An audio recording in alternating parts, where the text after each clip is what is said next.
দক্ষিণ ফ্রান্সের আলেস থেকে আজ আমরা আপনাদেরকে নিয়ে যাব আলেস থেকে বেশ খানিকটা উত্তরের দিকে এক বিস্ময়কর লেকে। সেই লেকের নাম লাক দু নোসাক। এই লেক দেখতে আমরা আগে কখনো যাইনি। অপূর্ব সুন্দর সেই লেক। তো আলেস থেকে আজ আমরা সাত সকালে বেরিয়ে পড়েছি, চলে এলাম স্টেশনে। আলেস স্টেশনে এখান থেকে ট্রেন ধরে আমরা যাব লঙ্গন। নিম থেকে ট্রেন ছেড়ে আসবে। হ্যাঁ, এক্ষুনি আসছে ট্রেন। এই ট্রেনে করেই, এটা অক্সিটানিক ট্রেন, লোকাল ট্রেন। এই লোকাল ট্রেনে আমরা যাব। এখান থেকে আমাদেরকে যেতে হবে লঙ্গন, কিন্তু লঙ্গন স্টেশন পর্যন্ত এই ট্রেন আর যাবে না। আমরা এই ট্রেনে চড়ে বসেছি, সবুজ প্রকৃতি দেখতে দেখতে যাচ্ছি। তো আমাদেরকে নামতে হবে লা বাস্তিদ স্টেশনে। সেইখান থেকে এই SNCF এর বাস থাকবে, সেই বাসে করে আমাদেরকে যেতে হবে লা বাস্তিদ।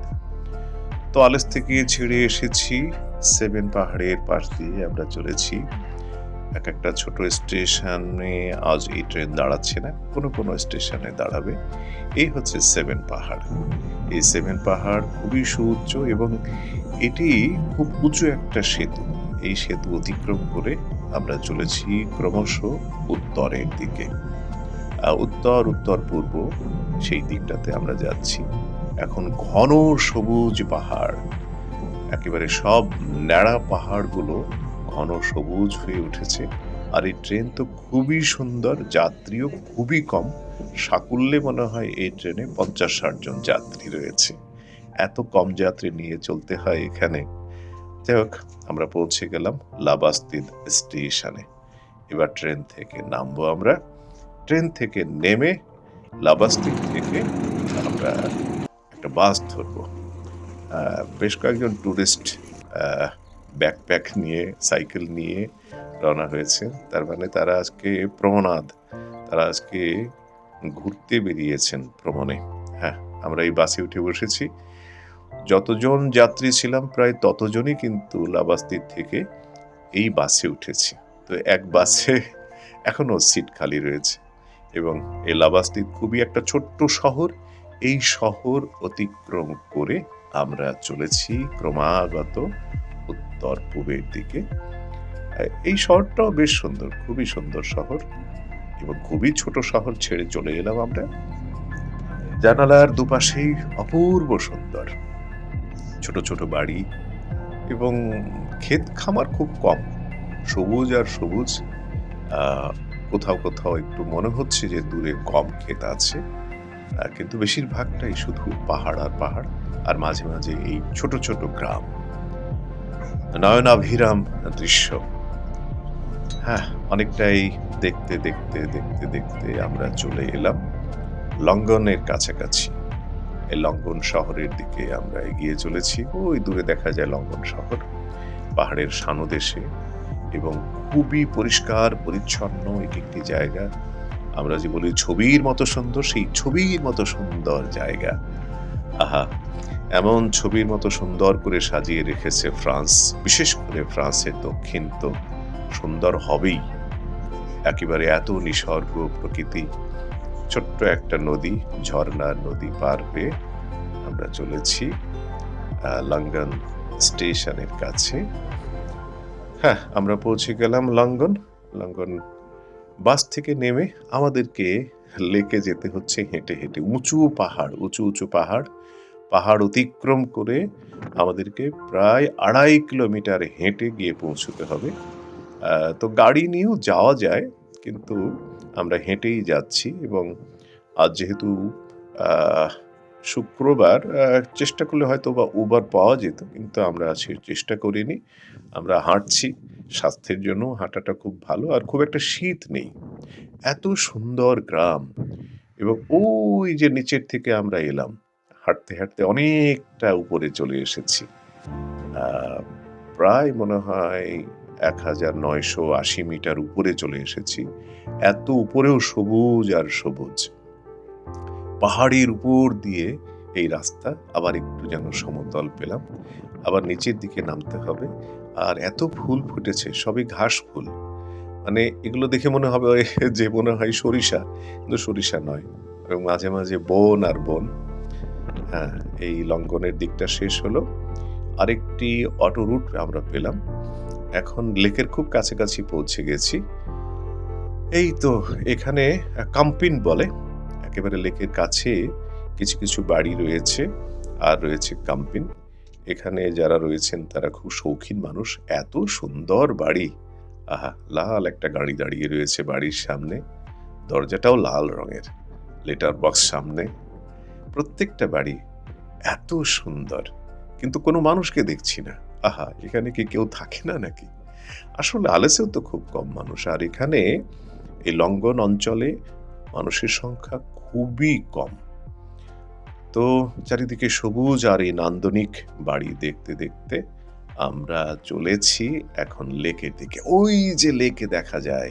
চারিদিকে পাহাড় আর পাহাড়, মাঝখানে হচ্ছে লেক। লাক ফরাসি ভাষায় বলা হয় লাক, লাক দো নোসাক।